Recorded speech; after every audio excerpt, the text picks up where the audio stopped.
coisas aqueceram lá em Moçambique, as coisas estão a pipocar, né, no bom português angolano, se me permitem a expressão. Daniel Chapo conseguiu apoio internacional e parece que é a queda de Venâncio Mondlane. Então fique ligado, fique atento aqui, porque terá muita informação ou muitas informações sobre os últimos acontecimentos em Moçambique.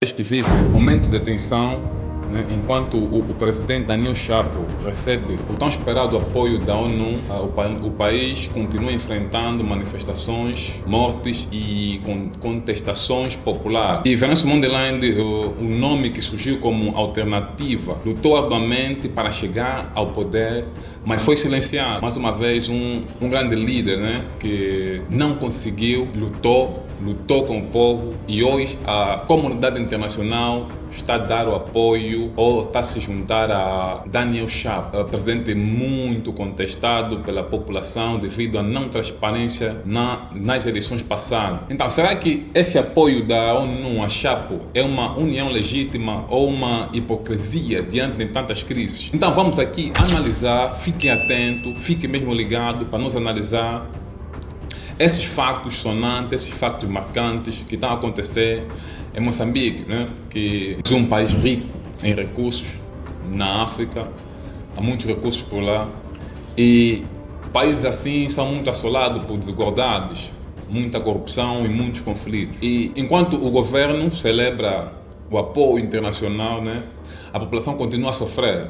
Mesmo com tantos recursos, a população continua a sofrer, sofre com a falta de transparência, sofre com a violência e sofre com a repressão. A população tenta manifestar os seus direitos, mas continua a sofrer com a repressão das forças de segurança. E tem mais, a insegurança em Cabo Delgado, né, as contestações eleitorais e a luta de figuras como Venâncio Mondlane revelam um sistema político que precisa de mudanças profundas. E Venâncio foi a voz ou o porta-bandeira dessa mudança, mas não resultou, né? Venâncio que foi traído por alguns membros, alguns colegas do Podemos, e foi silenciado mais uma vez. É mais um líder, né, que tentou, lutou com o povo, mas foi silenciado. Ou nessa grande crise política e social que enfrenta o país Moçambique, e as manifestações contra a falta de transparência e a crescente violência têm se intensificado nos últimos anos. O que não é de agora, não é dessas eleições. Essas manifestações em Moçambique já remontam a eleições passadas, remontam aos anos passados. E o povo continua perdendo, continua a perder por essa dominância política. E há muitos casos de mortes nessas manifestações, muitos raptos. E o povo está a ficar aterrorizado, está aterrorizado.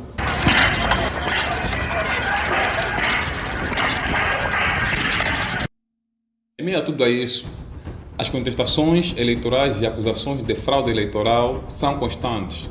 E em 2025, o governo de Chapo ainda é alvo de críticas intensas, mas o apoio internacional se mantém. Caso ao facto que tem deixado muitos internautas e muita gente se perguntando como é que esse apoio internacional ainda se mantém, dadas as acusações de fraude eleitoral, as mortes e os raptos que têm acontecido em Moçambique. A comunidade internacional continua mantendo esse apoio ao governo de Daniel Chapo. Outra questão é que como é que o governo, com tantas acusações e histórico de repressão, consegue um apoio de uma organização como a ONU, uma organização que prima pelos direitos humanos, uma organização que prima pela segurança, dá esse apoio a um governo que tem sido contestado, tem sido acusado, né, de morte, de raptos. Como é que eles conseguiram esse apoio? Qual é o interesse da ONU dando esse apoio ao governo de Daniel Chapo, que invalida, né, a luta de Venâncio Mondlane, que apesar de representar uma mudança, foi barrado pelo sistema.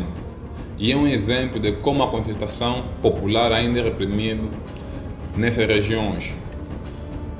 E o apoio da ONU a Daniel Chapo vem com a promessa de estabilidade regional e combate ao terrorismo em Cabo Delgado, uma área marcada por conflitos com insurgentes. Mas, no entanto, uma análise mais profunda revela um possível interesse geopolítico. A ONU estaria se importando com os direitos humanos ou priorizando a estabilidade a qualquer custo. E os críticos, a crítica ao facto da ONU apoiar um governo com um histórico de repressão, enquanto figuras alternativas como Venâncio Mondlane, que defendem a justiça social, são ignoradas, é inevitável. As pessoas vão criticar esse facto da ONU apoiar um governo que tem um histórico de repressão, tem um histórico de corrupção, enquanto um jovem, uma figura como Venâncio Mondlane trazia uma justiça social, trazia uma mudança ao panorama político moçambicano, foi barrado em detrimento de Daniel Chapo. Então as críticas sobre a ONU ou contra a ONU vão ser inevitáveis e serão frequentes. O nome mais sonante e que se tornou símbolo de resistência é Venâncio Mondlane e tem enfrentado obstáculos terríveis. Sua luta por transparência e justiça social é algo que a população moçambicana anseia. Mas o sistema político, junto com o apoio internacional a Chapo, tem silenciado essas vozes. Enquanto figuras como Mondlane são marginalizadas, o governo de Chapo continua recebendo apoio externo. O presidente moçambicano tem falado de união e diálogo, mas a realidade em Moçambique é bem diferente.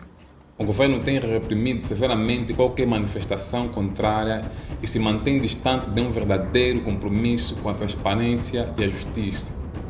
O contraste entre o discurso de Chapo sobre uma sociedade unificada e a realidade de um país fragmentado pela violência e falta de transparência.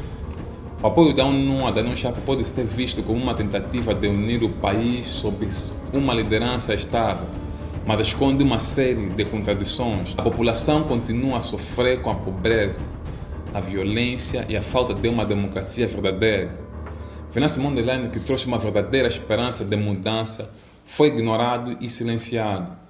A pergunta que fica é: a ONU está de fato trabalhando para o bem-estar do povo moçambicano ou simplesmente fortalecendo o governo de Chapo? Fala aí no comentário. O que você acha? Será que o apoio da ONU... Deixa a sua opinião nos comentários, compartilha esse vídeo, deixa aqui as suas reflexões sobre esse tema e como é que a ONU vai se posicionar ou tem se posicionado diante a esse conflito ou diante a essas manifestações em Moçambique. Fique ligado para mais conteúdo como esse. Não se esqueça de subscrever, dá o like e ative o sininho para mais conteúdo como esse. Então, até já. Fique com o estado das coisas.